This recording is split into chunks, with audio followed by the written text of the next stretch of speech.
কোথায় যাচ্ছিস? মা, আজ আমি বিশাখাপট্টনম যাচ্ছি। কিসের জন্য? মন্টির সঙ্গে দেখা করতে। এতক্ষণে তো এসেও গেছে। তোর বাবা জানতে পারলে ঠ্যাং ভেঙে মা, দেবে।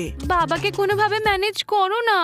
আমার যাওয়াটা খুব জরুরি, প্লিজ মা, প্লিজ। দেখ আরে শোন, তুই কোথায় যাচ্ছিস মা? ওই মন্টিকে খোঁজবার জন্যে? ও বাড়ি ফিরে এসেছে নাকি তুই জানিস? বাড়ি থেকে পালিয়ে গেছে। ওই দিন ও পালিয়ে গেছিল, এখন তুই পালাতে চাস কেন মা? আমি কি কখনো বাবার মতো শাসন করেছি? বন্ধুর মতো তোর সঙ্গে মিশেছি। ভালো মানুষের সুযোগ নিয়ে মন্টির কাছে চলে যাবি তুই? তুই এটা ভাবিস না যে রিয়েল এস্টেট ছাড়া আমি কিচ্ছু জানি না। ও শুধু এটাই ভাবছিল যে একে বেশি ভাবার সুযোগ দিও না, না হলে একদম মাথায় চড়ে উঠবে তোমার। বন্ধু, আমরা কি সবজির গাড়ি থেকে বেঁচে ফিরলাম? আরে খুব ছোট মনে হয়। হ্যাঁ, সেটা তো ঠিকই। ও ঠিক আছে, তাহলে চলো। পালাতে না পারে দেখছিস?